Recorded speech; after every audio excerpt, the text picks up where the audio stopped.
আপনারা সবাই কেমন আছেন? আশা করছি ভালোই আছেন। তো গাইস, আজকে একটা নতুন ভিডিও শ্যুট করছি, আর ফার্স্ট টাইম, এটাই আমার প্রথম চ্যানেলের ভিডিও। তো আশা করি আপনারা সাপোর্ট করবেন।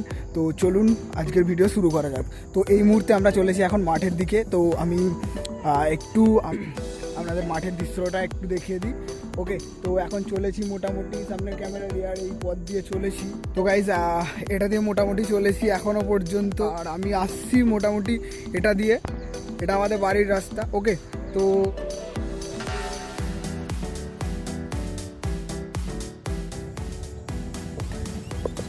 মোটামুটি সকালের দৃশ্যটা আজকে মোটামুটি ভালোই লাগছে। আর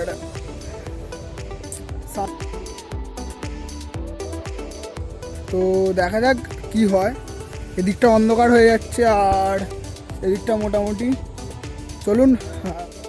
তো গাইস, চলেছি। এগুলো হচ্ছে ধান গাছ, দেখতে পাচ্ছেন আপনারা মোটামুটি। আর এইটা পুরো ধান, একদম ধানে সবুজ হয়ে আছে। ওকে, তো আমি এই পথ দিয়ে চলেছি, এটা দিয়ে। তো চলুন যাওয়া যাক। আর কি সুন্দর লাগছে না দৃশ্যটা, একদম সকালের মনোরম দৃশ্য।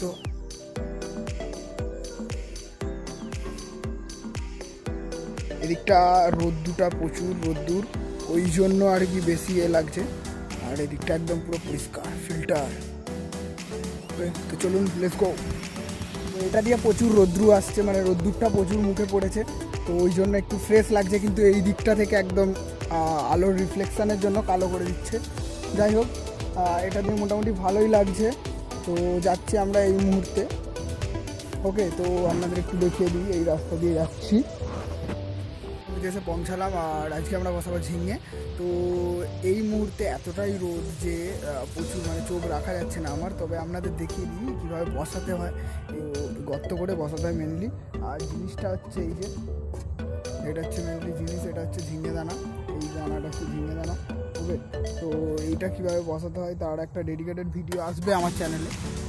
আর তার আগে কী করে বসাতে হয় বা কী করতে হয় প্রথমে, সেটা একটু দেখিয়ে দিই মোটামুটি। ঝিঙে বসানোর জন্য প্রথম যেটা করতে হয় না, গর্ত করতে হয়, যাকে বলা হয় খুপি। তো সেটাই করা হচ্ছে।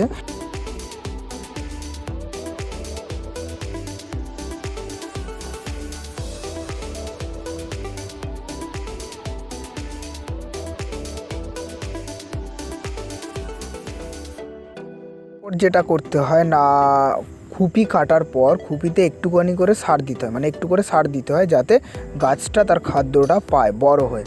মানে হালকা ছোট থেকে বড় যখনই হয় তখন যেন খাদ্যটা পায়, সেই হিসাবে খুপিতে অল্প করে সার দেওয়া হয়। তো সেটাই আপনাদের দেখানো হয়েছে।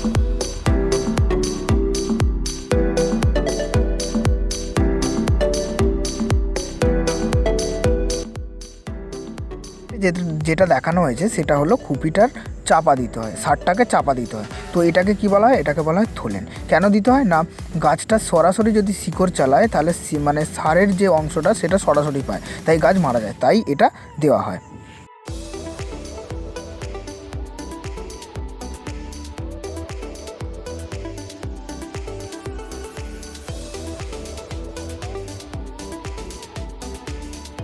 করতে হয় না, থোলেনের ওপর হালকা করে জল দিতে হয়। মানে থোলেন বলতে ওই যে মাটিটা চাপা দেওয়া হয়েছে সেটার ওপর হালকা করে জল দিতে হয়, যাতে গাছ রস পায় বা জল পায়, যাতে গাছটা বংশবৃদ্ধি করতে পারে। তো তাই হিসাবে জল দেওয়া হচ্ছে।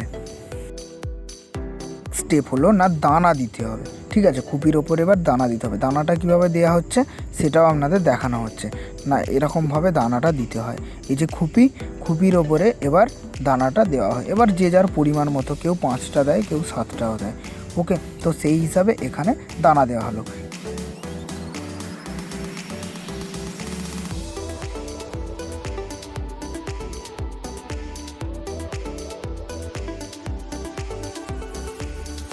পরের স্টেপ হলো এই দানাটা যাতে শুকিয়ে না যায়, তার জন্য মানে দানার যে কলাটা বা বংশবিস্তারটা যাতে করতে পারে ভালোভাবে, শেকড়টা যাতে চালাতে পারে, তার জন্য মাটি চাপা দেওয়া হয়। তো সেটাই ভিডিওতে দেখানো হয়েছে না, কিভাবে মাটিটা চাপা দেয়। এই যে খুপির ওপর প্রথমে দুটো মানে মাটি দেওয়া হলো, তারপরে আরও কিছু মাটি চাপা দেওয়া হলো।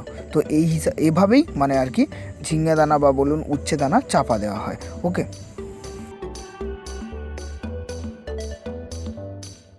ভিডিওটা শেষ করছি, আর দেখা হচ্ছে নেক্সট ভিডিওতে। অবশ্যই একটা লাইক করবেন ভিডিওটাতে, আর শেয়ার করে দিতে ভুলবেন না, চ্যানেলটাকে অবশ্যই সাবস্ক্রাইব করবেন। তো গাইস ভালো থাকবেন, সুস্থ থাকবেন, টাটা, বাই বাই।